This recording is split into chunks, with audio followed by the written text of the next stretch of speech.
എങ്ങനെ ഖജനാവിനെ മുടിപ്പിക്കാം എന്നതിന് തെളിവായി മാറുകയാണ് മുഖ്യമന്ത്രി പിണറായി വിജയന്റെ ഗൾഫ് യാത്രാ പരിപാടി. മുഖ്യമന്ത്രി പിണറായി വിജയന്റെ ഗൾഫ് പര്യടനം ഈ മാസം 14 മുതൽ ഡിസംബർ 1 വരെ നടക്കും. എന്നുവെച്ച് ഒറ്റ ട്രിപ്പല്ല, പോയും വന്നും പിണറായിയുടെ ഗൾഫ് പര്യടനം. ഇതിലൂടെ ലക്ഷങ്ങളുടെ നഷ്ടം വിമാന ടിക്കറ്റ് ഇനത്തിൽ തന്നെ സംസ്ഥാന സർക്കാരിനുണ്ടാകും. പുറത്തു വന്ന യാത്രാ പദ്ധതിയിൽ അടിമുടി പ്രശ്നങ്ങളുമുണ്ട്. യാത്ര നടക്കുമോ എന്നത് ഇനിയും ഉറപ്പില്ലാത്ത കാര്യവുമാണ്. ഇപ്പോഴുള്ള ഷെഡ്യൂൾ പ്രകാരമാണെങ്കിൽ ഖജനാവിന് ക്ഷീണം ഉറപ്പാണ്. മാധ്യമങ്ങളിലെല്ലാം മുഖ്യമന്ത്രിയുടെ ഗൾഫ് പര്യടനത്തിന്റെ വിശദാംശങ്ങളാണ് ചർച്ചയായി മാറിക്കൊണ്ടിരിക്കുന്നത്. ഔദ്യോഗിക പ്രതികരണമൊന്നും ഉണ്ടായിട്ടില്ല. മാധ്യമ വാർത്തകൾ ശരിയാണെങ്കിൽ ഖജനാവിൽ നിന്ന് വലിയൊരു തുക വിമാന ടിക്കറ്റ് ഇനത്തിൽ തന്നെ പൊടിക്കും എന്ന കാര്യത്തിൽ സംശയമില്ല. വിദേശയാത്രയ്ക്ക് കേന്ദ്ര സർക്കാരിന്റെ അനുമതിക്കായി കാത്തിരിക്കുകയാണെങ്കിലും വിവിധ രാജ്യങ്ങളിൽ ഒരുക്കങ്ങൾ അന്തിമഘട്ടത്തിലാണ്. ബഹ്റൈൻ, ഒമാൻ, ഖത്തർ, UAE എന്നീ രാജ്യങ്ങൾ സന്ദർശിക്കുന്നതിന് അനുമതിയായി എങ്കിലും സൗദി യാത്രയുടെ കാര്യത്തിൽ അനിശ്ചിതത്വം തുടരുകയാണ്. 14-ന് രാത്രി തിരുവനന്തപുരത്ത് നിന്ന് ബഹ്റൈനിലേക്ക് എത്തും. 16-ന് വൈകിട്ട് 5-ന് പ്രവാസി മലയാളി സമ്മേളനത്തിൽ പങ്കെടുക്കും.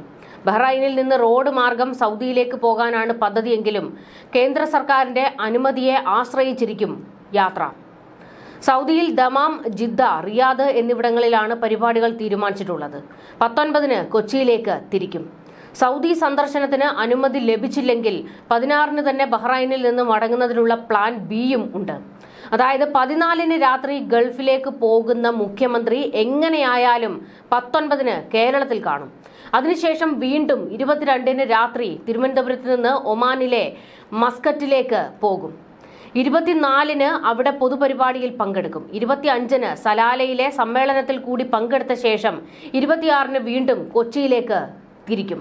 അതായത് 4 ദിവസത്തിനുള്ളിൽ വീണ്ടും കേരളത്തിൽ പിണറായി എത്തും. അങ്ങനെ എത്തുന്ന മുഖ്യമന്ത്രി വീണ്ടും ഗൾഫിലേക്ക് പറക്കും. 28-ന് രാത്രി കൊച്ചിയിൽ നിന്ന് ഖത്തറിലേക്ക് എത്തുന്ന മുഖ്യമന്ത്രി 30-ന് വൈകുന്നേരം 5-ന് പൊതുസമ്മേളനത്തിൽ പങ്കെടുക്കും. 30-ന് രാത്രി തിരുവനന്തപുരത്തേക്ക് മടങ്ങും. നവംബർ 5-നാണ് അടുത്ത യാത്ര തുടങ്ങുന്നത്.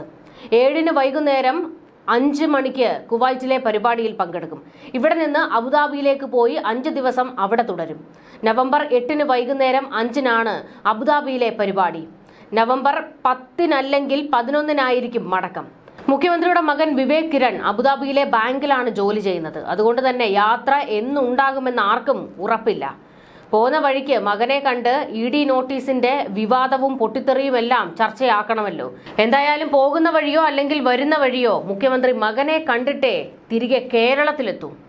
ഈ ദിവസങ്ങളിൽ അത്രയും പാർട്ടി നിന്ന് ഉരുകുമെന്ന കാര്യത്തിൽ ഒരു സംശയവുമില്ല. കാരണം ശബരിമല വിഷയത്തിലോ മകന്റെ വിഷയത്തിലോ ഒന്നും തന്നെ കൃത്യമായ ഒരു പ്രതികരണം കൊടുക്കാതെയാണ് മുഖ്യമന്ത്രി 14-ന് ഇവിടെ നിന്ന് കേരളത്തിൽ നിന്ന് രക്ഷപ്പെടാൻ ശ്രമിക്കുന്നത്.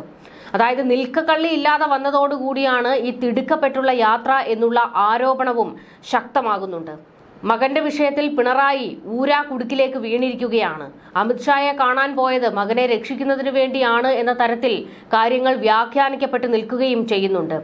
ഈ ഘട്ടത്തിൽ കുടുംബത്തിന് നേരെ വന്ന ആരോപണങ്ങളിലും പാർട്ടി വേണമെങ്കിൽ മറുപടി പറയട്ടെ എന്ന നിലപാടാണ് പിണറായി വിജയന് ഉള്ളത്. ശബരിമല വിഷയത്തിൽ പിന്നെ ഒരക്ഷരം മിണ്ടാൻ കഴിയാത്ത അവസ്ഥയിലേക്ക് എത്തിയിരിക്കുകയാണ്. ഇതിലും പാർട്ടി മറുപടി പറയേണ്ടി വരും. സംസ്ഥാനം ഭരിക്കുന്ന മുഖ്യമന്ത്രിക്ക് ഒരക്ഷരം പറയാൻ സൗകര്യമില്ലെന്ന് വായിലെ പിരിവെട്ടി നിന്നാൽ പിന്നെ എന്ത് പറയാനാണ്? സ്വന്തം മകന് നേരെ വന്ന ആരോപണത്തിലെങ്കിലും ഒരച്ഛൻ എന്ന നിലയിൽ പ്രതികരിക്കാനുള്ള ബാധ്യത ഉണ്ടല്ലോ. എന്നാൽ ആരോപണം വന്നിരിക്കുന്നത് അങ്ങനെ നിസ്സാര വിഷയത്തിലൊന്നുമല്ല. സർക്കാരിന്റെ ഒരു പദ്ധതിയുമായി ബന്ധപ്പെട്ട വിഷയത്തിലാണ് മകന് നേരെ അഴിമതി ആരോപണം വന്നിരിക്കുന്നത്. അതായത് ലൈഫ് മിഷനുമായി ബന്ധപ്പെട്ടാണ് അഴിമതി ആരോപണം. കള്ളപ്പണം വെളുപ്പിച്ചു എന്നാണ് EDയുടെ കേസിലുള്ളത്. അപ്പോൾ സംസ്ഥാനം ഭരിക്കുന്ന മുഖ്യമന്ത്രി എന്ന നിലയിൽ ജനങ്ങളോട് കൃത്യമായ മറുപടി പറയാനുള്ള ധാർമ്മികത ഇനിയെങ്കിലും പിണറായി കാണിക്കണം. ധാർമ്മികത ഇല്ല എന്നറിയാം, എങ്കിലും മലയാളികൾ ഇപ്പോൾ പൊട്ടിത്തെറിക്കുകയാണ്. പിണറായി വിജയൻ എല്ലാത്തിനും മറുപടി പറയണം എന്നാവശ്യപ്പെട്ടുകൊണ്ട്. ഏതായാലും നവംബറിൽ കേരളത്തിൽ തിരിച്ചെത്തുന്ന മുഖ്യമന്ത്രി നവംബർ 30-ന് വീണ്ടും ദുബായിലെത്തും. മകന്റെ അടുത്തേക്ക് തന്നെ പോകുമെന്നാണ് വിവരങ്ങൾ. ഡിസംബർ 1-ന് ദുബായിൽ മലയാളി സമ്മേളനത്തിൽ പങ്കെടുക്കാനാണ് പോകുന്നത്. പക്ഷേ മകനെ കാണുക എന്നുള്ളതാണ് ഏറ്റവും പ്രധാനപ്പെട്ടത്. അതായത് ഗൾഫ് പര്യടനം ഏതാണ്ട് 45 ദിവസത്തിലധികം ഉണ്ടാകുമെന്ന് സാരം. സാധാരണഗതിയിൽ ഭരണാധികാരികൾ പരമാവധി കരുതലോടെയാകും ഇത്തരം പരിപാടികൾ സംഘടിപ്പിക്കുക. എല്ലാം ചേർത്ത് 7 ദിവസം കൊണ്ട് തീർക്കാവുന്നതാണ് ഈ പരിപാടികൾ, കൂടിപ്പോയാൽ 10 ദിവസം. ഇതാണ് അങ്ങോട്ടും ഇങ്ങോട്ടും യാത്ര ചെയ്ത് വലിച്ചിഴച്ച് 1.5 മാസത്തെ പര്യടനമാക്കുന്നത്. മുഖ്യമന്ത്രിക്കൊപ്പം വലിയൊരു സംഘം തന്നെ പോകുന്നുമുണ്ട്. മുഖ്യമന്ത്രിയുടെ ഭാര്യ യാത്ര ചെയ്യുമെന്ന കാര്യം ഉറപ്പാണ്. അങ്ങനെ വരുമ്പോൾ ഈ സംഘത്തിനെല്ലാം വിമാന ടിക്കറ്റ് ഇനത്തിൽ വൻ തുക ഖജനാവിൽ നിന്ന് പോകും. കരുതലോടെ പരിപാടികൾ ആസൂത്രണം ചെയ്തിരുന്നുവെങ്കിൽ ടിക്കറ്റ് തുകയിൽ വലിയ ഒരു ആശ്വാസം കേരളത്തിന് വരുമായിരുന്നു. പിന്നെ കേരളത്തിന് നന്മയുണ്ടാക്കി കൊടുക്കാനൊന്നും അല്ലല്ലോ പിണറായി വിജയൻ കസേരയിൽ കയറിയിരിക്കുന്നത്. മുടിഞ്ഞു പോകട്ടെ എന്ന് പറഞ്ഞുകൊണ്ടാണ്. എൻ്റെ കുടുംബം രക്ഷപ്പെടണം, ബാക്കി കേരളം മുടിഞ്ഞു പൊക്കോട്ടെ എന്നുള്ളതാണ് പിണറായിയുടെ ഒരു നിലപാട്. മുഖ്യമന്ത്രി എന്തുകൊണ്ട് ഒരു വാർത്താ സമ്മേളനം നടത്തി മകന്റെ നേരെ വന്ന ആരോപണങ്ങൾക്ക് മറുപടി പറയുന്നില്ല എന്നൊരു ചോദ്യമുണ്ട്. ഇതിനെല്ലാം കൃത്യമായ മറുപടി കൊടുത്തിട്ട് ജനങ്ങളെ ഇതെല്ലാം ബോധ്യപ്പെടുത്തിയിട്ട് വേണ്ടേ വിദേശ പര്യടനത്തിന് പോകാൻ. എന്നാൽ എന്തൊക്കെയോ ഒളിച്ചു വെക്കാൻ ഉള്ളതുകൊണ്ട് മാധ്യമങ്ങൾക്ക് മുന്നിൽ പോലും വന്നു പെടാൻ പിണറായിക്ക് ധൈര്യമില്ല. നിന്ന നിൽപ്പിൽ വിദേശത്തേക്ക് ഓടുകയാണ്. ലൈഫ് മിഷൻ കേസിൽ മകൻ വിവേക് കിരണിനെ എൻഫോഴ്സ്മെന്റ് ഡയറക്ടറേറ്റ് വിളിപ്പിച്ച കാര്യം മുഖ്യമന്ത്രി പിണറായി വിജയൻ പാർട്ടിയിൽ റിപ്പോർട്ട് ചെയ്തിട്ടില്ല എന്നുള്ള വിവരമാണ് ഇപ്പോൾ പുറത്തേക്ക് വരുന്നത്. അതായത് ആരെയും ഈ വിവരങ്ങൾ അറിയിച്ചില്ല എന്ന്.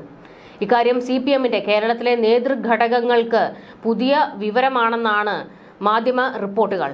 മകൾ വീണ വിജയനെതിരെയുള്ള കേന്ദ്ര അന്വേഷണ ഏജൻസികളുടെ നീക്കത്തെക്കുറിച്ചും മുഖ്യമന്ത്രി കേരളത്തിലെ പാർട്ടി നേതൃത്വങ്ങളിൽ വിശദീകരിച്ചില്ല എന്നും റിപ്പോർട്ടുണ്ട്. എന്നാൽ വീണയ്ക്കെതിരായ നീക്കം CPM അറിഞ്ഞിരുന്നു.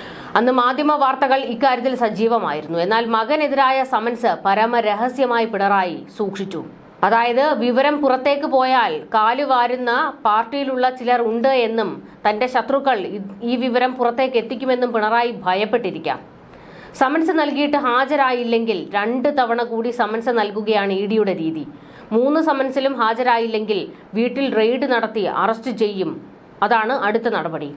വിവേകിന്റെ കാര്യത്തിൽ ഈ തുടർ നടപടികളൊന്നും ഉണ്ടായിട്ടില്ല. നേരിട്ടോ മറ്റാരെങ്കിലും വഴിയോ സ്വന്തം ഭാഗം വിശദീകരിച്ച് ക്രമക്കേടില്ല എന്ന് തെളിയിച്ചാൽ സമൻസിൽ നിന്ന് ഒഴിവാക്കാറുണ്ട്. എന്നാൽ വിവേക് വിശദീകരണം നൽകിയതായി ഒരു വിവരവുമില്ല. മുഖ്യമന്ത്രിയുടെ മകനുള്ള സമൻസ് ED മരവിപ്പിച്ചു എന്നാണ് ഇതുവരെ പുറത്തു വന്നിരുന്ന വിവരങ്ങളിൽ നിന്ന് സൂചന. ഇനി പരിശോധനയുണ്ടാകുമോ എന്ന കാര്യത്തിൽ വ്യക്തതയുമില്ല. സമൻസ് നൽകിയ PK ആനന്ദ് പിന്നീട് കൊച്ചി ആദായ നികുതി ഓഫീസിലേക്ക് മാറുകയും ചെയ്തു. ഇതോടെ സമൻസും അപ്രസക്തമായി. മുഖ്യമന്ത്രിയുടെ മകനെതിരെ ഉയർന്നിരിക്കുന്ന പ്രശ്നം എന്ന കരുതലാണ് ഇപ്പോൾ നേതാക്കൾ പുലർത്തുന്നത്. ഔദ്യോഗിക പ്രതികരണങ്ങളും പാർട്ടി നടത്തിയിട്ടില്ല.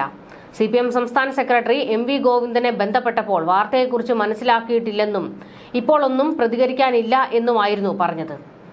പ്രതികരിച്ച മന്ത്രി V ശിവൻകുട്ടിയാകട്ടെ പറയാൻ ഉദ്ദേശിച്ചത് എഴുതി തയ്യാറാക്കി വായിക്കുകയായിരുന്നു. മാധ്യമങ്ങളെ കണ്ട മന്ത്രി P രാജീവ് സമൻസിനെ കുറിച്ച് അറിയില്ല എന്ന് പറഞ്ഞ് ഒഴിഞ്ഞുമാറി.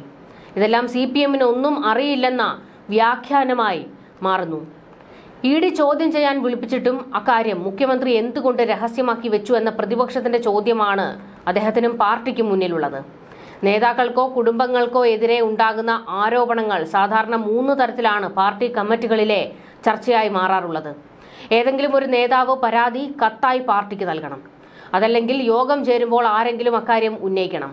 ബന്ധപ്പെട്ട നേതാവ് തന്നെ പാർട്ടി കമ്മിറ്റിയിൽ സ്വയം വിശദീകരിക്കുന്നതിന് സന്നദ്ധമാകുന്നതാണ് 3ാമത്തെ സാധ്യത. മക്കളുടെ കാര്യത്തിൽ ഇത് 3ഉം സംഭവിച്ചിട്ടില്ല. പിണറായി വിജയൻ അതിനൊട്ട് അനുവദിച്ചിട്ടുമില്ല.